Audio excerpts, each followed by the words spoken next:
Assalamualaikum warahmatullahi wabarakatuh. Salam sejahtera. Selamat datang di Sobat Wikipedia. Teman-teman, ini adalah pesawat Trans-Afrik Internasional dengan nomor registrasi 5 X-ray Tango Uniform Delta dengan tipe pesawat Lockheed L1030 Hercules.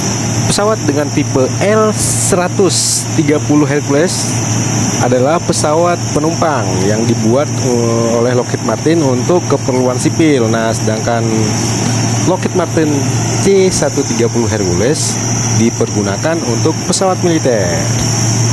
Sekian informasi dari Isabripedia. Terima kasih telah menonton. Sampai jumpa kembali. Wassalamualaikum warahmatullahi wabarakatuh. Salam sejahtera.